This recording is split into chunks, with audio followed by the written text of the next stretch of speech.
ఇది టెక్నాలజీ కాలం. ఉదయం నిద్ర లేచింది మొదలు రాత్రి నిద్రపోయే వరకు ప్రతి పని సాంకేతికతతో ముడిపడి ఉంటుంది. అరచేతిలో స్మార్ట్ ఫోన్ ఉంటే చాలా ప్రపంచమే మన గుప్పెట్లో ఉన్నట్లు. ఇదంతా నాణానికి ఒకవైపు.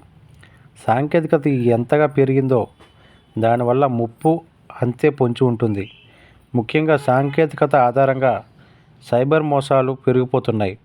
కళ్ళకు కనిపించని సైబర్ నేరగాళ్ళు ఎక్కడో కూర్చొని ఇక్కడ మన బ్యాంకు ఖాతాలను కొల్లగొడుతున్నారు.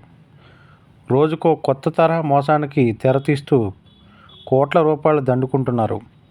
2024 ఒక్క ఏడాదిలోనే తెలంగాణ వాసుల నుంచి సైబర్ నేరగాళ్లు కొల్లగొట్టిన సొమ్ము 1866.9 కోట్లు అంటేనే ఈ తరహా మోసాలు బారిన పడుతున్న వారు ఎంత పెద్ద సంఖ్యలో ఉంటున్నారో అర్థమవుతుంది.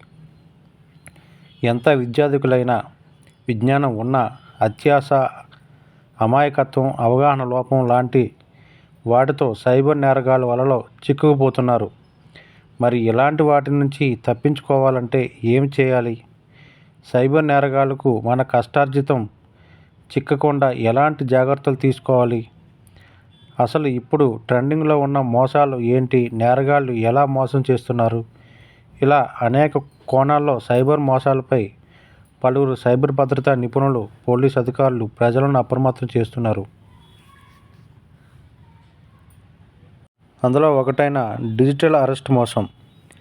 డిజిటల్ అరెస్ట్ అంటే ఈ మధ్య కాలంలో ఎంతో ఎక్కువగా జరుగుతున్న మోసం ఇది. ఫోన్ నెంబర్, పూర్తి పేరు, అడ్రస్ ఇలా మీ వ్యక్తిగత సమాచారాన్ని ఏదో ఒక రూపంలో సేకరిస్తున్న సైబర్ నేరగాళ్లు అది వాడి మోసాన్ని తెరదీస్తున్నారు. మన ఫోన్లో ముంబై పోలీస్ అని ఇతర పోలీసులను రావడం, అవతల వ్యక్తులు యూనిఫామ్లోనే ఉండడం, మనం పేరు, ఫోన్ నెంబర్, అడ్రస్ పక్కాగా చెప్తుండడంతో నిజమైన పోలీసులేమో అని భయపడేందుకు అవకాశం ఉంటుంది. నిజానికి డిజిటల్ అరెస్ట్ అన్నది లేనే లేదు. వారి మాటలు నమ్మితే నేరగాళ్లు అసలు కథ మొదలు పెడతారు. రెండోది ఐడెంటిటీ థెఫ్ట్ మోసం. పర్సనల్ ఐడెంటిఫిబుల్ ఇన్ఫర్మేషన్ PII అంటే మన ఫోన్ నెంబర్, పేరు, ఫోటోగ్రాఫ్, ఈమెయిల్ వీటి ద్వారా జరిగే మోసాలను ఐడెంటిటీ థెఫ్ట్ మోసాలుగా చెప్పవచ్చు. మన ఫోటోలను లేదా వీడియోలను వాడి ఆర్టిఫిషియల్ ఇంటెలిజెన్స్ టూల్స్తో మార్ఫింగ్ ఫోటోలు, వీడియోలు క్రియేట్ చేస్తారు.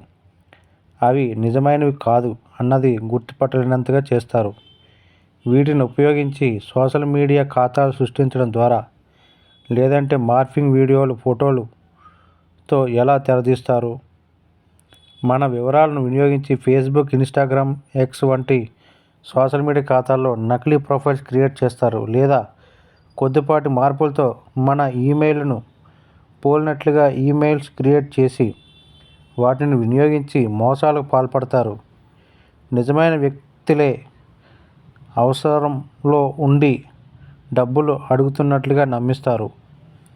ఐడెంటిటీ థెఫ్ట్ సైబర్ మోసానికి ప్రముఖ రాజకీయ నాయకులు, కీలక అధికారులు, జడ్జిలు, ఇతర రంగాల సెలబ్రిటీలు ఎక్కువగా గురవుతున్నారు.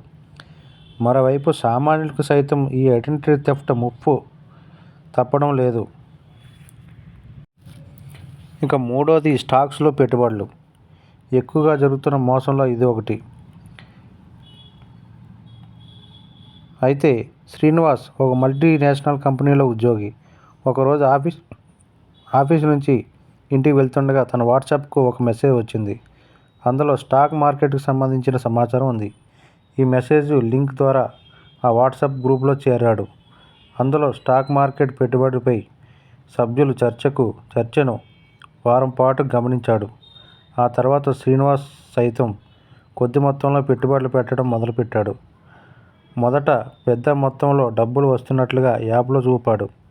ఇలా తన పెట్టుబడి 50 లక్షలు చేరిన తర్వాత డబ్బులు డ్రా చేసుకోవడానికి ప్రయత్నం చేస్తే రాకపోవడంతో మోసాన్ని గుర్తించి సైబర్ సెక్యూరిటీ బ్యూరోలో ఫిర్యాదు చేశాడు. ఇటీవల కాలంలో అత్యంత ఎక్కువగా జరిగేటువంటి మోసాల్లో స్టాక్స్ పెట్టుబడులు మోసం ఇది ఒకటి. అలాగే ఇంకొకటి పార్ట్ టైం ఉద్యోగాలు. ఎలాంటి ఎంట్రీలు డాక్యుమెంట్లు ఇవ్వాల్సిన పని లేకుండా ఇంట్లో కూర్చొని కూడా రోజుకు వేలల్లో సంపాదించవచ్చంటూ ఫేస్బుక్, ఇన్స్టా, ఎక్స్, వాట్సాప్ గ్రూపుల్లో నౌకరీ, మాస్టర్ వంటి వెబ్సైట్లలో పేరిట నకిలీ ప్రకటనలతో ఈ తరహా మోసాలకు పాల్పడుతున్నారు. ఉద్యోగులు తాత్కాలిక ఉద్యోగాల నుంచి అదనపు సంపాదన కోసం ప్రయత్నించే వారిని టార్గెట్ చేస్తున్నారు. తొలుత పార్ట్ టైం జాబ్స్తో మొదలుపెట్టి నెమ్మదిగా పెట్టుబడులు పెట్టేలా ఒత్తిడి చేస్తారు. తర్వాత మోసానికి తెరదీస్తారు. తర్వాత ఈ 5వ మోసం fake customer care and advertisement frauds. Cyber నేరగాళ్లు నిజమైన సంస్థ పేరుతో నకిలీ వెబ్ పేజీలను క్రియేట్ చేస్తున్నారు. SEO సెర్చ్ ఇంటెలిజెన్స్ ఆప్టిమైజేషన్ టెక్నిక్లు వాడి సైబర్ నేరగాళ్లు వెబ్ పేజీనే ముందు మనకు కనబడేలా చేస్తుంటారు.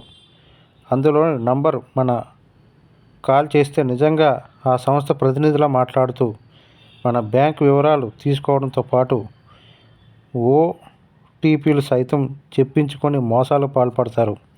అందుకే కస్టమర్ కేర్ నెంబర్ కోసం గూగుల్లోని, యూట్యూబ్లో వెతకడం శ్రేయస్కరం కాదు.